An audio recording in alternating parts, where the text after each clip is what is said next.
안녕하세요. 오늘은 수처리 약품 사용하는 것과 관련해서 말씀드려 보겠습니다.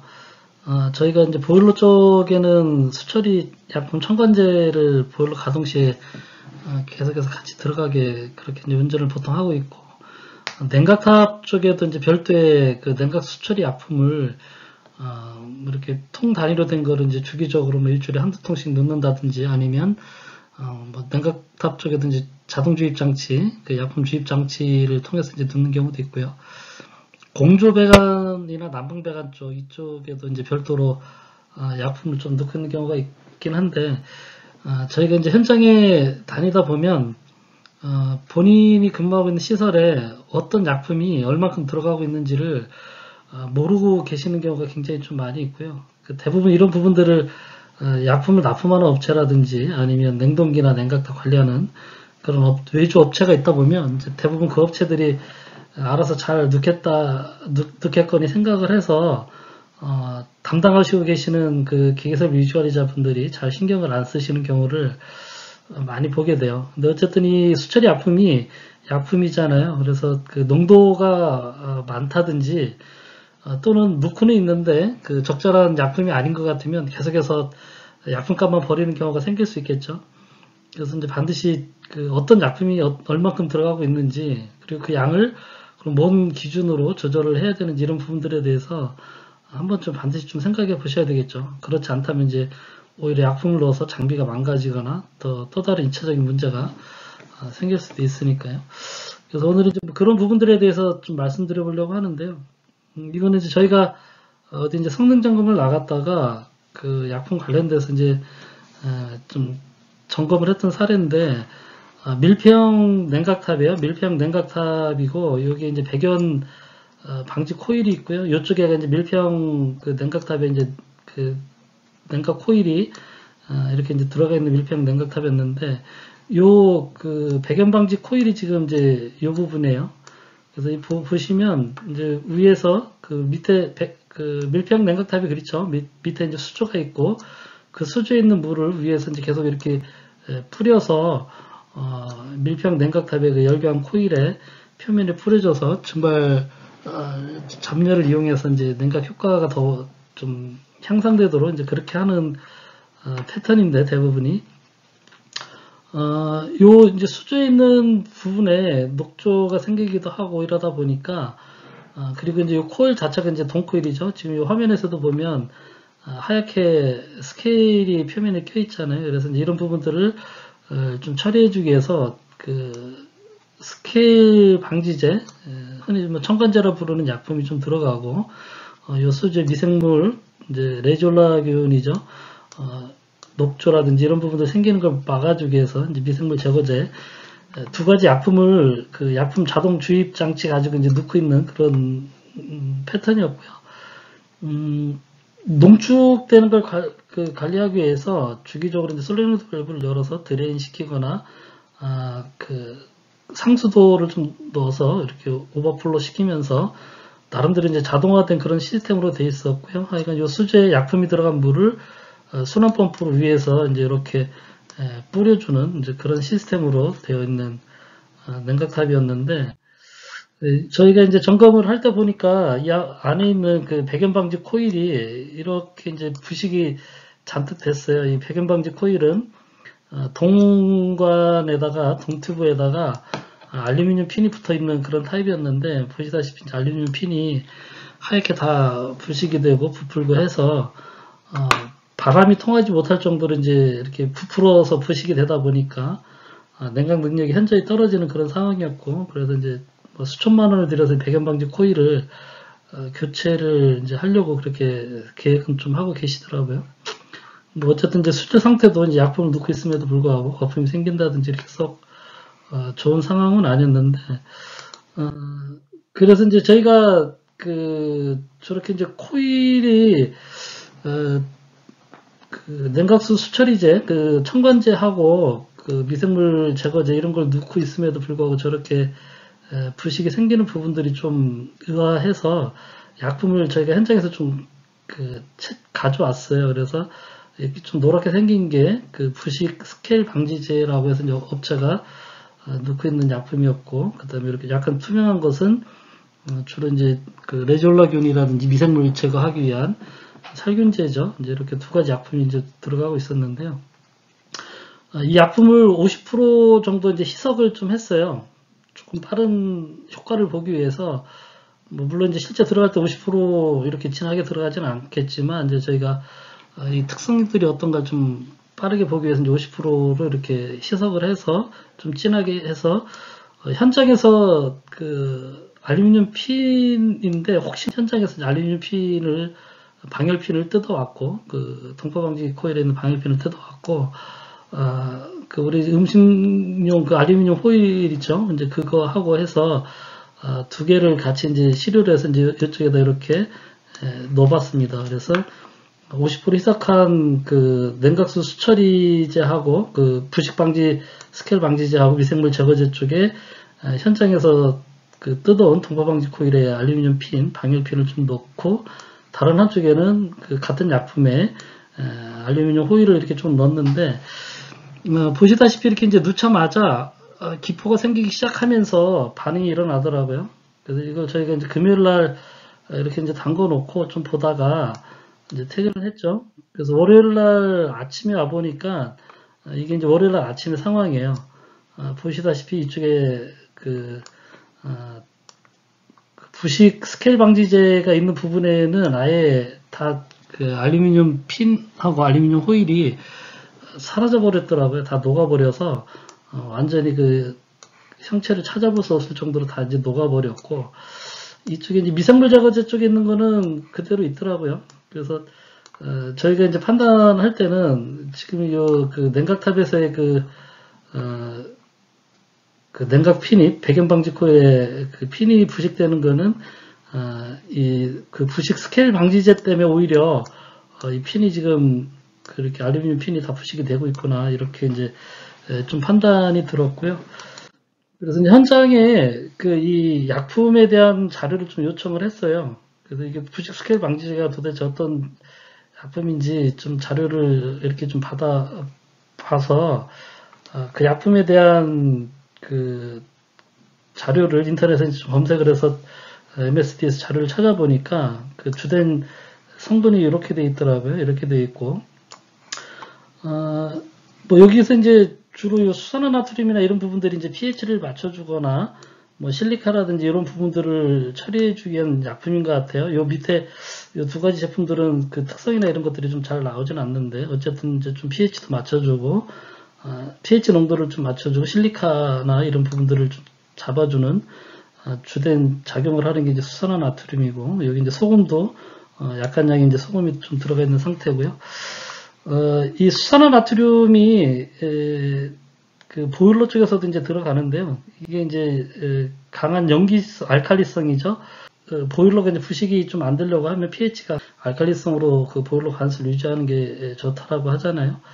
뭐 그런 맥락에서 이제 들어갔는가 모르겠어요. 어쨌든 이 수산화나트륨이 이제 좀 들어감으로써 전체적으로 이 pH가 좀 염기성 쪽으로 갔을 것 같고 이제 그게 농축이 되고 이러면서 이 알루미늄 핀에 대해서 이제 자료를 찾아보시면 알루미늄은 염기성에서의 그 부식이 굉장히 잘 일어나는 물질로 그렇게 알려져 있어요. 그래서 알칼리 성분에 접촉이 되면 급격한 부식이 일어난다라고 이제 그렇게 되어 있는데 그래서 어쨌든 뭐 이런 약품과 관련된 그런 부분에서 좀 그런 반응들이 좀 일어났던 것 같고 우리 이제 뭐 어디 또 요 약품의 모델본을 가지고 이렇게 좀 찾아보니까 작용 기제가 좀 그런 맥락이더라고요.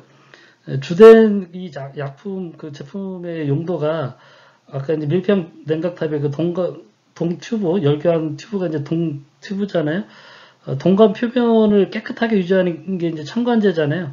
그 깨끗하게 유지하는 방법이 그 동관 표면에 달라붙은 다른 금속 물질들을 녹여버리는 거예요. 그러면 이제 동 표면이 깨끗하게 유지될 거잖아요. 그래서 동 표면에 부착되는 이제 스켈 성분도 있겠지만 거기에 이제 어떤 철이라든지 알루미늄이라든지 이런 금속 성분들도 있겠죠. 이제 그런 부분들을 살짝 녹여서 계속해서 이제 그걸 씻어내야만 동표면이 깨끗한 원래 그 동 색깔 그대로 이제 표면이 유지가 돼서 열교환을 잘 할 수 있겠죠.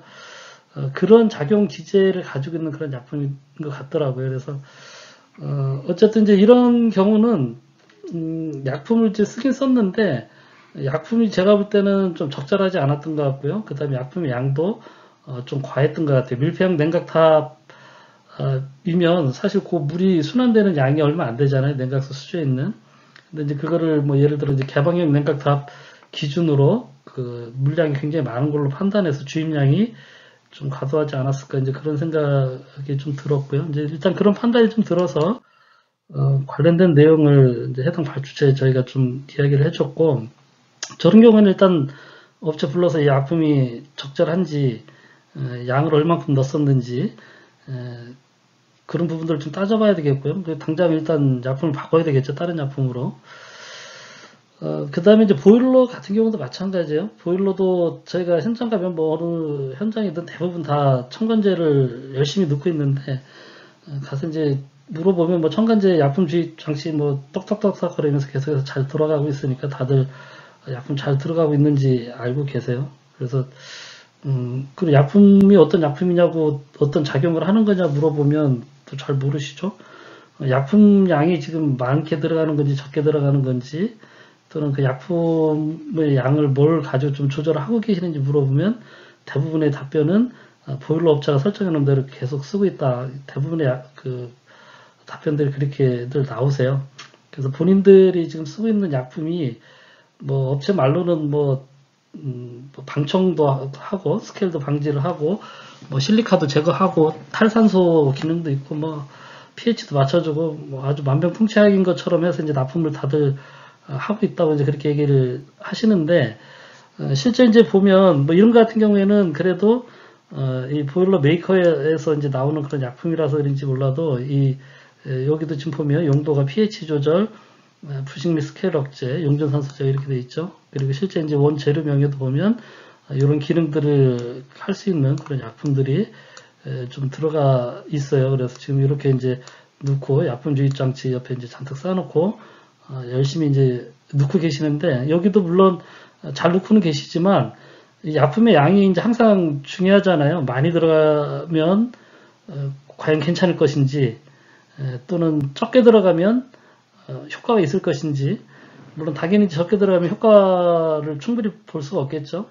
그럼 많이 들어가면 괜찮은 건지 좀 전에 그 냉각탑처럼 거꾸로 오히려 부식을 유발할 수 있는 건 아닌지 그럼 그거를 내가 많이 들어가고 있는지 적게 들어가고 있는지 알고 있는가 이런 부분들에 대해서는 한번 생각을 해보셔야 돼요. 여기도 이제 마찬가지인데 그 밑에 잔뜩 이렇게 이제 산더미처럼 저기까지 잔뜩 쌓아놓고 열심히 보일러 첨관제를 넣고 계시고 이 첨관제를 넣으면 다 보일러 부식이라든지 관련된 문제들이 다 해결되는 걸로 이제 그렇게 알고 관리를 하고 계시는 현장이었고요. 첨관제 용도를 그 양을 그 내용물을 보니까 그냥 뭐 다른 거 없어요. 그냥 그 방청 계열의 방청제의 일종인 인산염을 3%로 희석해 놓은 그냥 약품일 뿐이에요. 뭐 탈산소제라든지 pH 조절제라든지 뭐 분산제라든지 뭐 다른 어떤 큰 복합 첨가제가 아니라 그냥 단순하게 인산염만 달랑 3% 들어가 있는 희석액을 지금 납품하고 있는 거고 물론 이것도 이제 스케일 방지 기능은 하죠. 인산염 계열의 그 약품이 보일러나 이런 그 장비들 쪽에서 대표적으로 쓰고 있는 이제 방청제인데 이제 칼슘이나 마그네슘 같은 경도 성분들을 제거해주는 이제 그런 대표적인 그 약품이죠. 어쨌든 뭐 첨가제가 아닌 거는 아니지만 그러니까 뭐 이거 넣으면 다 해결될 것처럼 생각해서 열심히는 넣고 계시지만 실제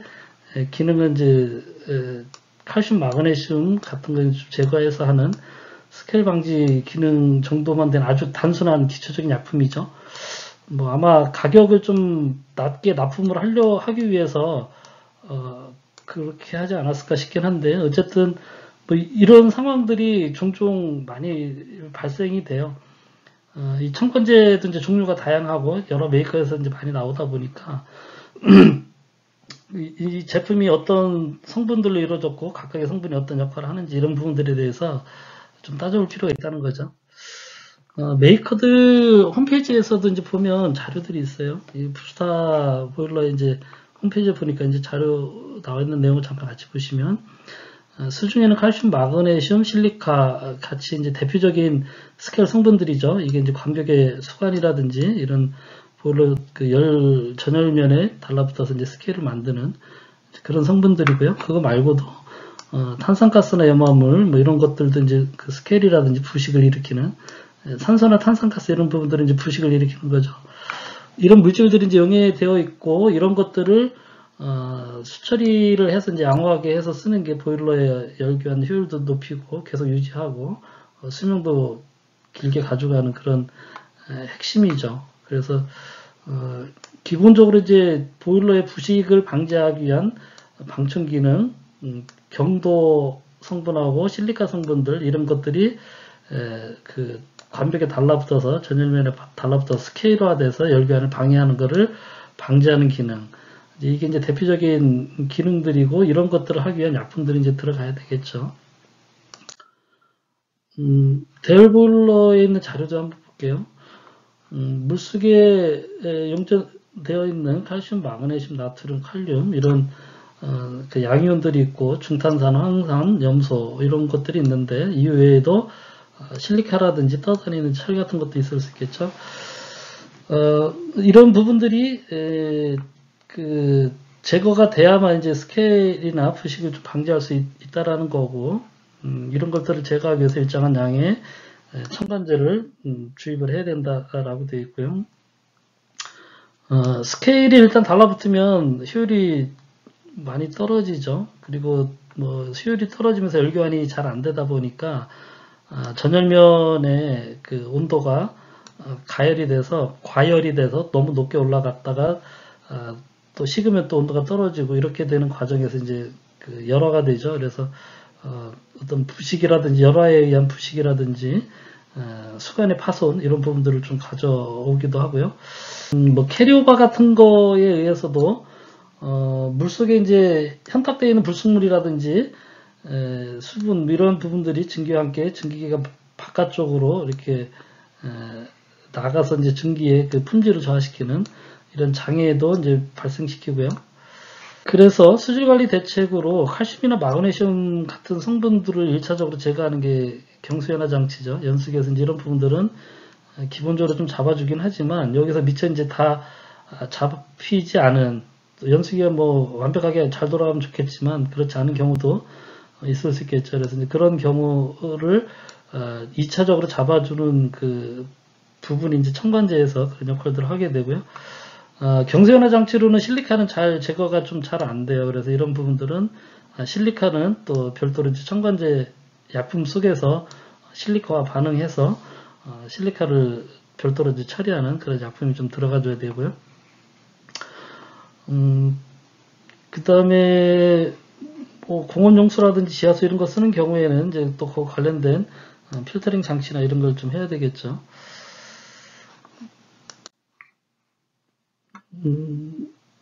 그 보일러 부식과 관련해서 pH에 의한 부식, pH가 적정하지 않으면 부식이 많이 발생한다고 그러죠. 그래서 보일러에서는 약 pH 11에서 11.8 정도, 이 정도 사이가 부식이 가장 적게 발생된다고 이제 그렇게 알려져 있고요. 그래서 대부분 이 pH를 맞추기 위한 약품이 또 첨관제에 같이 또 들어가게 되죠. 그 다음에 용존산소는 그 쇠가 녹쓰는 과정이 산화잖아요, 산화. 그래서 산소와 화학 반응하는 게 이제 부식이다 보니까 그 보일러 관수 안에 그 녹아 있는 산소의 양이 적어지면 이제 부식이 생기는 양이 그만큼 줄어들기 때문에 용존 산소를 줄이는 게 이제 굉장히 좀 중요하죠. 이거를 이제 줄이는 1차적인 기능을 하는 게 요즘 이제 많이 하고 있는 급수 예열기가 이제 이런 역할을 1차적으로 좀 하고요. 2차적으로는 그 급수 예열기라든지 탈기기 이런 데서 다 잡히지 않은 그런 용존 산소는 이제 첨관제 안에 그 탈산소제가 같이 들어가서 수중에 남아있는 산소를 제거하는 2차적인 그런 작용들을 첨가제에서 해야 되고요. 뭐 염화물이라든지 이런 부분들도 이제 제거하는 그런 작품들을 이런 부분들이 좀 필요하고 그래서 이제 부식의 방지 대책이 이제 그 첨가제의 그 주 성분들이에요. pH를 맞추는 pH 농도를 맞추는 그런 작품이 좀 들어가고 용전산소를 제거하는 탈산소제가 이제 같이 들어가고요. 그 다음에 이제 염화물을 제거하기 위한 그런 약품이라든지 또는 어쨌든 이런 부분들이 약품들이 첨가제가 들어가면 뭐 실리카라든지 칼슘, 마그네슘 뭐 어떤 것들과 이제 염화물 이런 것들과 반응을 하면 이제 그런 부분들이 그 수중에 이렇게 그 녹아 있겠죠. 그 스케일 성분이 그 전열면에 붙어서 스케일화 되지 않게 그거를 다른 첨가제 약품들이 붙잡고 있기 때문에 이제 그게 보일러 동체 안에 이제 이렇게 떠다니고 농축이 되다 보면 전기 전도도가 높아지고 안에가 이제 혼탁해지고 캐리오버가 생기고 뭐 이러는 거잖아요. 그래서 그렇게 이제 그런 물질들이 첨가제 작용에 의해서 보일러 동체 안에 떠다니는 그런 그 2차적인 그 반응 화합물, 결과물들이 많이 떠다니게 되면 혼탁해지니까 그런 것들을 주기적으로 이제 블로우를 시켜서 밖으로 이제 버려서 빼내야 되는 그런 것들이 이제 좀 필요하다. 그 데일볼러에 있는 그 첨가제의 이제 MSDS 자료를 보면 그 데일볼러에서 아까 이제 봤던 그 첨가제 주요 약품들 성분들에 대한 내용들이 좀 나와 있어요. 그래서 이제 뭐 가승소다인 경우에는 실리카를 제거하고 그 pH를 알칼리 쪽으로 10일 이상 되도록 맞춰주는 이제 그런 기능들을 하고 3인산소다 마찬가지로 이제 pH 조절하는 것과 그 다음에 농도가 조금 진한 경우에는 이제 실리카랑 반응을 해서 또 실리카를 제거하는 그런 기능들도 한다고 그렇게 되어 있고요.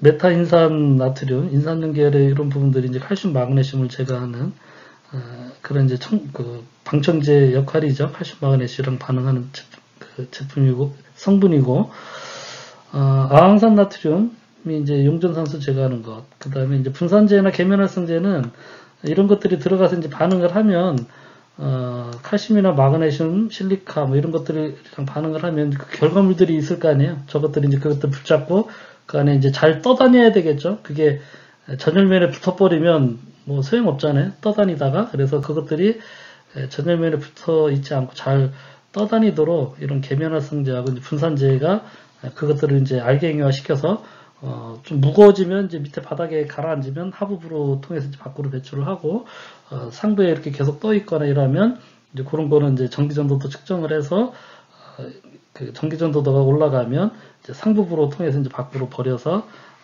물의 수질을 이제 유지하는 이제 그런 거죠. 이런 것들을 이제 물에다가 타서 이제 액상화 시켜서 약품 주입 장치로 지금 저희가 지금 넣고 있는 그런 상황인 거죠. KS 보면 보일러 그 수질에 대한 부분이 나와 있어요. 그 보일러 급수에 대한 그 수질도 나와 있고요. 급수에 대한 수질이 이제 경수연화 장치 거치고 난 그 수질이 되겠죠. 그래서 이제 경도라든지 용존산소 이런 거는 뭐 이제 가급적인 낮게 유지하라든지 이런 식으로 좀 되어 있고요. 보일러 동체에 있는 그 보일러 관수, 그 관수에 대해서 pH가 이제 아까 봤듯이 11에서 11.8 정도 전체적으로 이제 그렇게 돼 있어요. 이제 보일러 사용 압력에 따라 조금씩 뭐 차이는 있지만 거의 대동소이합니다. 그 다음에 이제 pH 그 산소 비량 여기 지금 보면 이제 칼슘 계열이죠. 그거에 대한 기준이 있고 그 다음에 전기전도도 그 다음에 그 염화물의 이온의 농도 그 다음에 인산염 아까 이제 그 약품 성분 중에 인산염 계열이 좀 있었죠. 그 다음에 아황산이온, 히드라진도 이제 탈산소제 계열로 알고 있어요. 그래서 어쨌든 뭐 탈산소제라든지 방청제가 또 너무 많이 들어가면 안 되니까 그거의 농도도 이제 이렇게 좀 나와 있고요. 요거는 지금 이제 노통 연관식 보일러고 수관식 보일러도 마찬가지로 같은 맥락의 그 기준들이 좀 나와 있는데 노통 연관 보일러보다는 조금 더 이제 수관식 보일러들은 수질 기준이 조금 엄격하죠. 그래서 수치들이 조금 낮게 이렇게 좀 나와 있어요. 저도 이거를 이제 첨가제 약품을 넣는 거를 어쨌든 뭐 열심히 넣는 건 좋은데, 그럼 얼만큼 넣어야 되는지에 대해서 어떻게 판단할지, 이 부분이 상당히 좀, 잘 모르겠더라고요. 메이커에 물어봐도 이렇게 딱히 딱 풀어지게 뭐 이렇게 답변해 주는 건 없는데, 물론 이제 첨가제 약품 주입량에 대한 공식들이 있죠. 그래서 보일러 가동 시간하고, 뭐 보일러 안에 있는 수질, 그냥 흡수 수질 뭐 이런 거 관련해서, 또는 이제 그 약품의 뭐 몇 ppm이면 뭐 몇 ppm 적정량하고, 그 다음에 이제 보일러의 그 가동 시간에 이제 보일러 보급 수량 이렇게 해서, 약품 주입량을 산출하는 그런 이제 공식들이 있는데, 지금 대부분 보면 지금 이쪽 보일러 들어가는 입구 쪽에 수량계가 있죠. 이쪽 응축수 탱크 쪽에서 급수 펌프를 이용해서 이렇게 이제 보일러로 들어가는 라인 쪽에 이제 급수 수량계가 있고요. 이 급수 수량계가 이제 증기 보일러에서 발생되는 증기량이 되죠. 그리고 이제 여기서 이제 보일러 들어가는 부분에 약품 주입 장치가 있는데, 일단 뭐 이 부분에 대해서 이제 제 생각을 좀 말씀드려보자면, 지금 요 보일러가 가동되는 요 수량에 맞춰서 약품을 넣다 보면 좀 과하게 들어가지 않을까라는 생각이 좀 들어요. 왜냐하면 일단 예를 들어 보일러가 맨 처음에 가동될 때 안에 물을 채워놓겠죠. 그럼 깨끗한 물을 이제 채워놓으면 그 물의 적당한 농도만큼 이제 약품을 이제 주입을 할 테고요. 그 다음에 이제 증기 보일러가 가동돼서 스팀이 나가면 뭐 원칙적으로는 스팀만 나간다고 하죠. 약품은 안에 그대로 있고, 약품은 또 안에서 이제 뭔가 그런 스케일 성분들이라든지 뭐 이런 성분들과 이제 반응을 하면서 뭐 이제 소진은 좀 되어 가겠지만, 어쨌든 보일러 업체는 이제 약품은 안 나간다, 여기는 이제 순수한 증기만 나간다고 뭐 하긴 하지만 일부 조금 소진은 되는 것 같아요. 같이 이쪽으로. 실제 이제 쓰다 보면 뭐 식품이라든지 병원 이런 쪽에서는 약품이 이쪽 증기랑 섞여서 증기 사용처 쪽에서 이제 이렇게 뭐 얼룩을 만든다든지 다른 어떤 성분들이 나오는 그런 사례들이 있다 보니까 약품을 아예 안 쓰는 그런 경우도 이제 간혹 있긴 한데, 어쨌든 뭐 약간의 이제 소진은 되고 반응되는 만큼 좀 죽긴 하겠지만, 일단 기본적인 양은 처음에 이제 물을 채우면서 이제 넣어놓으면 사실 그 약품이 안에서 계속해서 이제 어디 도망가지 않으면 안에 있겠죠. 그럼 이제 그 다음에부터 들어가는 약품의 양은 요 수량계 가지고 하게 되면, 요 수량계는 어쨌든 요 응축수가 이렇게 갔다가 증기 사용처에서 갔다가 되돌아와서 다시 이제 응축수 탱크로 와서 돌아가는 물이잖아요. 일부 약품이 또 섞여서 이렇게 같이 들어올 수도 있고, 그리고 이 스팀으로 돼서 응축수로 오는 응축수들은 기본적으로 수처리가 된 거잖아요. 벌써 약품에 의해서 이 속에 있던 뭐 실리카나, 뭐 칼슘, 마그네슘 이런 성분들이 잡혔거나 또는 잡히지 않았다 하더라도 순수하게 이제 증기만 날아갔다가 온 순수죠. 증류수다 보니까 이것들은 이제 사실은 원칙적으로 약품 처리할 필요가 없는 물이죠. 그래서 이렇게 순환되는 응축수까지 되어 있는 물을 기준으로 해서 약품을 주입하면 당연히 좀 과하지 않을까. 제 생각엔 이쪽 연수기 쪽에 들어가는 쪽에 계량기가 좀 있어야 될 것 같아요. 실제 약품이 필요한 거는 약품 처리가 되지 않은 이 연수기 통해서 들어가는 보충수잖아요. 이 부분이 약품이 이만큼이 필요한 거지, 벌써 약품 처리가 돼서 안에서 계속 돌고 있는 그 부분들은 사실상 약품을 과하게 넣을 필요가 없는 거라서, 보일러 쪽에서 약품의 적정한 사용량을 좀 판단을 하려고 하면 이쪽 원수 들어오는, 급수 들어오는, 시상수도 들어오는 쪽에 계량기가 있어야 되지 않을까라는 판단이 서요. 이게 이제 왜 그러냐면, 이쪽 증기를 사용할 때 이 응축수 해수율이 얼만큼 될지를 판단하기가 사실 좀 어려워요. 요 계량기가 없으면. 예를 들어 증기 보일러가 이제 10톤짜리 보일러가 10톤의 증기가 나갔는데, 그 증기 사용처에서 쓰고 나서 10톤 중에 5톤이 되돌아오고 나머지 5톤이 보충수, 급수가 새로 연수기 통해서 보충이 돼서 5톤이 들어올 수도 있고, 또는 나간 증기 10톤 중에 거의 뭐 대부분 90%가 환수가 돼서 9톤이 다시 회수가 돼서 순환이 되고 1톤의 급수만 들어갈 수도 있고, 그럼 1톤에 해당되는 약품만 넣으면 되겠죠. 수처리가 필요한 약품은 이제 이 부분이니까.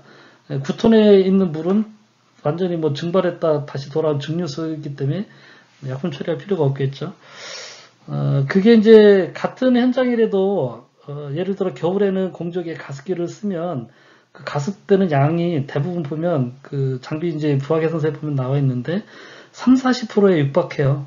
그 보일러 전체 용량에 대부분 그런 경우가 꽤 많은데, 가습을 적극적으로 하면 30-40%는 다 소진돼 버리고 50-60%만 되돌아오는 거니까 30-40%의 물이 새로 계속해서 이제 보충이 돼야 되는 거죠. 그만큼 양이 많이 들어가야 되지만, 여름에는 가습을 안 하잖아요. 그럼 뭐 예를 들어 이제 급탕 탱크만 쓴다. 그럼 급탕 탱크에 있는 물은 거의 100% 응축수를 해서 다시 되돌아오기 때문에 여름에는 응축수 해수율이 90% 이상 뭐 이렇게 될 수도 있고요. 뭐 그 안에 이제 그 증기를 소진시키는 응축수가 회수되지 않는 장치들이 얼마만큼 많이 있고 그 가동률이 계절에 따라 어떻게 되느냐에 따라서 요 급수 보충되는 양들이 달라지기 때문에 뭐 그 부분 한 시설에서도 판단하기 어렵기 때문에 요 원수 쪽에 제가 볼 때는 좀 급수기라는 게 좀 필요하지 않을까 그런 생각이 들어요. 그래서 이 원수 들어오는 양을 계속해서 이제 좀 관심 있게 보면서 거기 맞춰서 약품 주입량을 조절하는 게 맞지 않을까. 현실적으로 약품이 많이 들어갔느냐 어떠냐 이런 부분들 판단하기가 좀 쉽지 않죠. 주기 쪽 수질 검사를 이제 뭐 보일러 업체나 약품 납품하는 업체한테 해서 아까 이제 그 검사 항목 중에 보면 인산염이라든지 뭐 이제 그런 부분들이 있잖아요. 이제 그런 부분들을 체크를 해서 약품이 좀 많다 적다 이렇게 판단하면 좋긴 하겠는데, 뭐 그런 부분들이 좀 하기 어렵다라고 하면 현실적으로 현장에서 이제 할 수 있는 거는 보일러 관수에 이제 pH 재는 거야 뭐 어렵지 않으니까 계측기도 비싸지 않고 뭐 하다못해 이제 리트머스 종이 같은 걸로 해도 충분히 이제 판단할 수 있으니까 뭐 그런 거 아니면 이제 전기전도도 체크하는 정도라서 뭐 보일러 본체에 이제 전기전도도 센서가 있으면 뭐 그거 보면 조금 이제 알겠지만 뭐 전기전도도 자체도 약품이 많이 들어가냐 적게 들어가냐 판단하는 거는 좀 쉽지는 않죠. 그거 가지고 정확히 이렇게 연결되는 내용은 아니라서. 그래서 어쨌든 이 부분도 좀 나름대로 생각은 해보셔야 돼요. 일단 어떤 약품이 들어가고 있는지를 알아야 되고요. 자기 보일러 들어가는 약품이 어떤 건지, 어떤 작용을 하는 것들인지, 그게 이제 마땅치 않다면 약품을 바꿔야 되든가, 따져봐야 되고, 그 다음에 들어가는 양을 어떻게 세팅을 했는지, 얼마큼 들어가고 있는지, 적절한지, 그런 부분도 좀 판단해 봐야 되고요. 뭐 하여간 제 개인적으로는 이쪽 원수 들어오는 쪽에 경소연화 장치 쪽 통해서 들어오는 급수 쪽에 유량계가 있어야 되지 않을까, 일단 그런 생각은 좀 하고 있습니다. 냉각탑도 마찬가지인데요. 냉각탑도 이제 케이스 기준이 있어요. 케이스에 보면 이제 여기도 마찬가지로 이런 알루미늄, 실리카, 뭐 철, 탁도 이런 부분들에 대한 그 내용들하고, 그 다음에 전기전도도, 그 다음에 pH, 여기 pH 같은 경우는 이제 주로 이제 우리가 백현관을 좀 많이 쓰고 있는데 거의 이제 중성 정도 수치로 이렇게 되어 있고요. 보일러랑 좀 다르죠. 그 다음에 이제 뭐 전기전도도는 이제 탁한 정도나 농축 정도를 이제 보는 지표고, 염화물이라든지 아까 이제 이런 황산 계열이나 칼슘 계열 이런 거 이제 부식을 일으키는 거하고 염화물 이런 부분들이 얼마만큼 이게 많으면 많을수록 이제 스케일이 많이 생기는 거죠. 그래서 이제 열교환을 관백에 달라붙거나 냉동기에 그 증발기 코일 쪽에 이제 달라붙어서 열교환을 방해하고 스케일을 만드는 성분들이니까, 그리고 이런 부분들이 부식도 이제 일으키게 되고요. 그래서 냉각수도 이제 저렇게 주기적으로 수질 검사를 좀 하면 좋은데, 냉각수는 보일러처럼 그렇게 수질 검사하는 경우도 사실은 거의 많지 않죠. 아주 뭐 공공기관이나 예산이 좀 풍족한 뭐 그런 경우 아니고서는 그렇게 이제 많지 않으실 텐데, 그래서 이제 그렇다 보면 이렇게 이제 거품이 생기는 경우가 종종 많이 생기죠. 뭐 밖으로 흘러넘칠 정도로까지 이렇게 이제 생기는 경우들이 좀 생기고요. 그다음에 이제 약품을 쓰면서 보면 그런 얘기들을 좀 많이 해요. 약품을 쓰니까 이런 그 충진제에 달라붙는 게 갑자기 하얗게 이렇게 막 스케일같이 뭐 많이 달라붙더라. 여기도 보면 밑에 이제 뭐 하얗게 이렇게 막 모래처럼 잔뜩 깔려 있죠. 이런 부분들이 이제 그런 거겠죠. 칼슘, 마그네슘, 실리카 이런 부분들이 저런 약품들하고 작용을 하고 그게 관벽이나 이런 데 안 달라붙었으니 결국은 떠다니겠죠. 물속에 그게 이제 반응된 결과물들이 떠다니던 것들이 이쪽 냉각탑에 의해서 이제 개방형 냉각탑인 경우 충진제 타고 떨어지면서 이 표면에서 이제 달라붙으면서 이제 표면에서 증발이 일어나다 보니 이 표면에 이제 그런 그 석출물들이 달라붙어서 이제 이렇게 그 충진제에 달라붙게 되고 이런 부분들이 이제 이렇게 바람에 의해서 진동도 생기고 하다 보니까 나중에 이제 이렇게 툭툭 떨어져서 바닥에 이렇게 떨어지게 되고 이런 부분들이 이렇게 그 세척해도 좀 잘 안 되죠. 그 고압 세척기 가지고 쏴봤자 이 앞에 부분만 그리고 너무 세게 쓰면 이제 또 충진제가 깨지기 때문에 조금 오래 쓰다 보면 이제 충진제도 이제 경화가 돼서 잘 청소가 어렵죠. 그래서 결국은 나중에 이제 한 10년, 15년 쓰면 충진제도 교체를 해야 되는데 이런 부분들이 뭐 어떤 조금 표준화된 보일러처럼 그나마 좀 뭐가 있으면 좋은데 경험치라든지 이런 게 있으면 좋은데 냉각탑 쪽에는 오히려 그런 부분들이 더 없어요. 그래서 뭐 어떤 데는 약품을 썼더니 오히려 이렇게 충진제에 그냥 꽉 달라붙어서 하얀 것들이 너무 많이 생기고 약품을 썼더니 오히려 거품이 더 나더라. 약품을 안 쓰니까 안 생기는데 그 블로우만 잘 해줘도 냉각탑 수조 청소만 잘 해줘도 안 났던 것이 약품을 두면 갑자기 저렇게 생긴다. 그럼 또 업체에서는 그 약품이 이제 작용을 잘 해서 미생물들을 죽였기 때문에 미생물들이 거품화돼서 이렇게 좀 뜬 거다. 뭐 이렇게 얘기도 하고 제 생각엔 이런 약품에 의한 이런 그 칼슘, 마그네슘 뭐 이런 스케일 성분이나 실리카 이런 것들, 먼지 뭐 이런 것들이 관벽에 달라붙지 않게 하기 위해서 이제 여기도 분명히 이제 분산제나 어떤 계면활성 이런 것처럼 그거가 잘 떠다니게 하는 성분들이 있을 텐데 그런 성분들이 또 이렇게 떨어지는 과정에서 공기 방울들하고 만나면서 또 거품화 될 수도 있을 것 같기도 하고 어쨌든 이제 저런 부분들이 이렇게 냉각탑 스트레나에 잔뜩 걸리죠. 이거는 이제 뭐 심지어 이제 녹조가 생기면 또 녹조 그런 것들이 냉각탑 스트레나 이렇게 걸려서 물 흐름을 이런 경우에 뭐 물 흐름이 현저히 아주 줄어들겠죠. 여기서 이제 걸리면 다행인데 안 걸리면 이제 이게 냉각 기계실에 있는 냉각수 수납 펌프까지 와요. 이게 실제 저희가 성능 점검할 때 그 냉동기 쪽에 이제 고압 알람이 자꾸 걸려서 문제가 되고 있던 현장이라서 좀 봐달라고 주의 깊게 봐달라고 해서 이제 일단 냉각수 유량을 좀 재보니까 유량이 40%도 안 나왔던 것 같아요. 굉장히 좀 적게 나와서 그 시설팀한테 이제 냉각수 수납 펌프 그 스테나 확인을 일단 먼저 좀 해봐야 되겠다라고 해서 이제 뜯었던 건데 뭐 위에서 이제 흙먼지 같은 것도 일단 확 쏟아져 나오고 요즘 필터 보면 허연 게 위에서 냉각탑에서 그 이렇게 달라붙어 있었던 그런 스케일 성분들이에요. 충진제에 이렇게 달라붙어 있던 것들이 떨어져서 이제 이쪽 냉각수 수납 펌프까지 온 거고요. 이 하얀 부분이 그런 거로 다 막혀 있는 거고 이 검은 부분이 지금 구멍이 뚫려 있어서 이제 물이 통할 수 있는 부분이에요. 뭐 거의 뭐 한 7, 80% 가까이가 막혀 버렸죠. 그러니까 이제 유량이 제대로 나올 수가 없는 거죠. 그래서 뭐 이걸 한참 빼냈는데 어쨌든 저게 이제 냉각탑 스테레나나 이 냉각수 수납펌프 스테레나에 걸리면 물 흐름 자체를 이제 현재 좀 방해를 하고 그 이런 것들이 왜 생기는지 약품에 의해서 생기는 건지 당연히 이제 약품이 반응을 하니까 이런 것들의 그 약품의 그 결과물로 나왔겠죠. 제가 볼 때도 이제 그렇게 생각을 하는데 어쨌든 이런 부분들에 대해서 약품이랑의 그 연관성이라든지 이런 부분들을 한 번쯤은 좀 생각해 볼 필요는 있을 것 같아요. 우리가 이제 냉각탑에서 그러면 그 냉각수 수처리제 양을 뭘 기준으로 좀 놓아야 될지 좀 생각해 볼 필요가 있는데, 대체적으로 보면 이제 업체에서 뭐 100RT당 이거 일주일에 한 통씩 넣으면 됩니다. 그러면 이제 거기 용량에 맞춰서 뭐 일주일에 2통, 3통 뭐 이렇게 이제 넣는 경우가 일반적이죠. 보통 이제 냉동기 용량, 냉각탑의 용량에 맞춰서 이제 그 수처리 약품을 넣는 경우가 보통 일반적으로 이제 그렇게 넣고 있는 것 같은데, 냉각탑에서 그 순환되는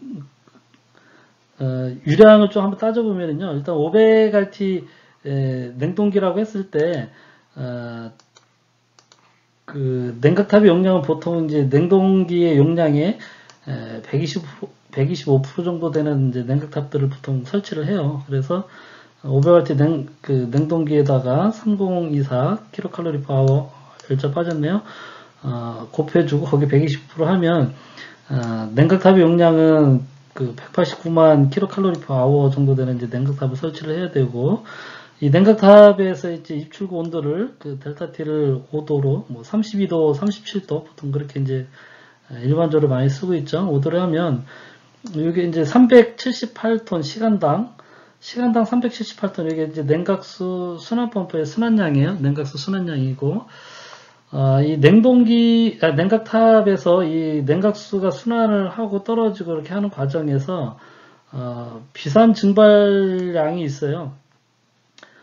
비산량은 여기 이제 그 떨어지는 물들이 이 바람에 의해서 이렇게 딸려서 날아가는 양, 이게 이제 비산량이 되고요. 바람이 세면 셀수록 여기 또 통과하는 바람의 속도가 빠르면 빠를수록 딸려 올라가는 그런 양이 좀 많아지겠죠. 그 다음에 냉각수가 이제 이렇게 이제 떨어져서 충진재를 타고 떨어지는 과정에 바람이 공기와 접촉을 하면서 자연 증발하는 양이 있겠죠.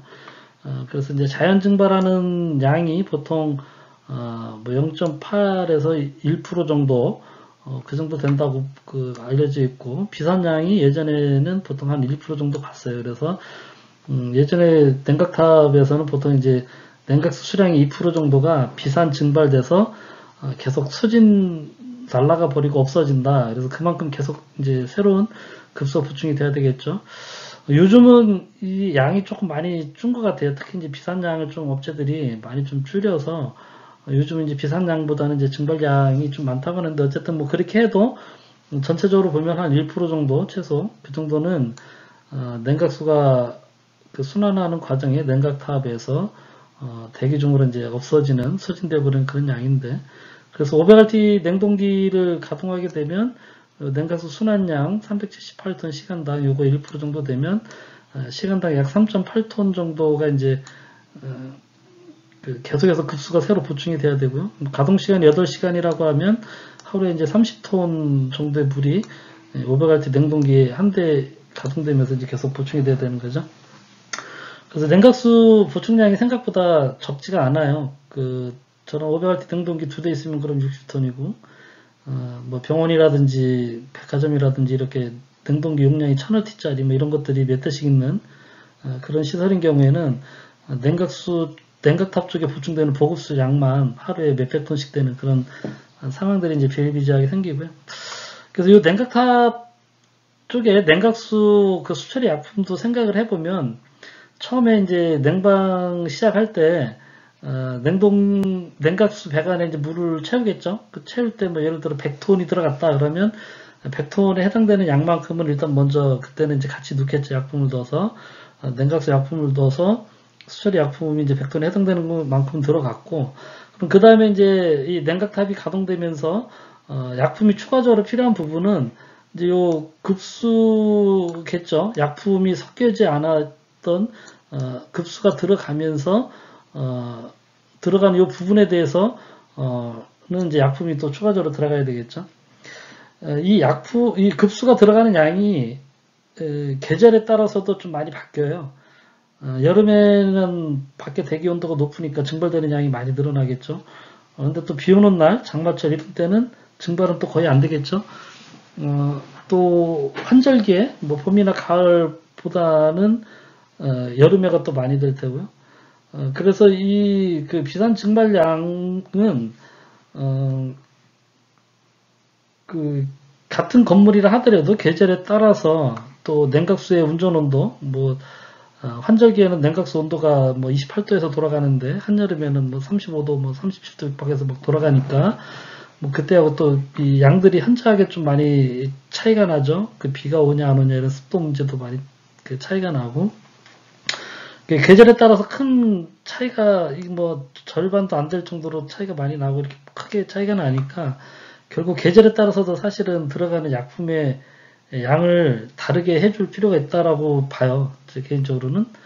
그래서 단순하게 그냥 뭐 냉동기 RT당 뭐 한 통씩 뭐 일주일에 두세요 이렇게 해갖고 뭐 몇 통씩 넣고 그럴 일은 아니다. 뭐 그렇게 약품대로 넣고 그 약품이 반응을 해서 스케일은 스케일대로 충진제에 하얗게 달라붙어 있고 그거 떨어지면 떨어지는 대로 또 수조는 계속해서 또 뭐 불호를 해줘야 되고 약품이 많이 들어가니까 이제 농축이 되는 거죠. 농축이 되니까 불호가 필요한 거고 뭐 물론 이제 안에 흙먼지라든지 또 충진제에 붙어있던 그런 스케일 성분들 결과물들이 떨어져서 바닥에 깔리는 거는 주기적으로 어쨌든 뭐 그거는 청소를 해줘야 되겠죠. 청소를 안 해주면 결국 냉각탑 스테레나나 밑에 있는 냉각수 순환펌프 스테레나 걸리기 때문에 냉각수 유량이 현저하게 줄어드는 문제가 생기기 때문에 주기적으로 또 그런 스테레나 청소라든지 이런 수조의 청소 이런 부분들은 이제 어쩔 수 없이 이제 해줘야 되겠지만 들어가는 약품의 양은 제가 볼 때는 이쪽에도 이제 계량기가 좀 필요하지 않을까. 냉각탑에 보충수 라인 연결된 그 수배관 쪽에 계량기를 설치를 해서 이 보충되는 양을 봐서 거기에 맞춰서 몇 ppm이면 몇 ppm 그 해당되는 양만큼만 넣으면 될 거 아니에요. 그 급수 들어가는 양만큼 그런 것들이 좀 필요하지 않을까 싶어요.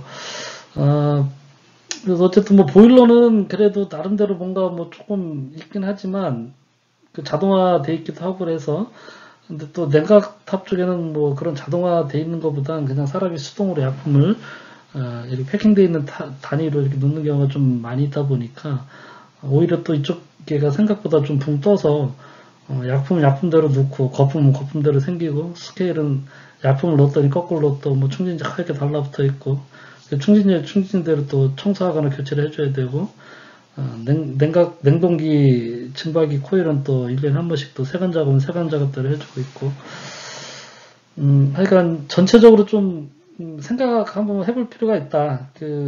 지금 냉각수 수처리제에 들어가는 약품의 성분이 어떤 성분이고 어떤 작용을 하고 그 결과물들이 어떤 것들이 나오고 어떤 반응들이 나오고 그 양을 어떻게 넣어야 되고 기준은 뭔지 이런 부분들에 대해서 한번 생각해 보실 필요는 있을 것 같아요. 뭐 현장을 다니다 보면 하여간 어쨌든 보일러나 이런 냉각탑 쪽에 수처리 약품을 열심히 넣으시는 경우를 이제 많이 보긴 하는데 열심히 넣는다고 해서 등산은 아니다. 그리고 뭐가 어떻게 들어가고 있는지를 알고서 놔야지 업체가 다 뭐 세팅한 대로 뭐 약품 납품하는 업체가 하라는 대로 다 그렇게 이제 돈은 돈대로 주면서 결국은 아까 봤듯이 뭐 그렇게 부식은 부식대로 거꾸로 생기고 이런 그 상황들이 좀 생길 수도 있으니까 시설 관리자분들이 한번 본인이 그 사용하고 있는 시설은 상황이 어떤지 한번 살펴보는 그런 시간을 좀 가졌으면 좋겠습니다. 그 성능 점검하면서 이제 느꼈던 점 중에 하나 좀 말씀드렸고요. 다음에 다른 주제 가지고 또 찾아뵙도록 하겠습니다. 수고하셨습니다.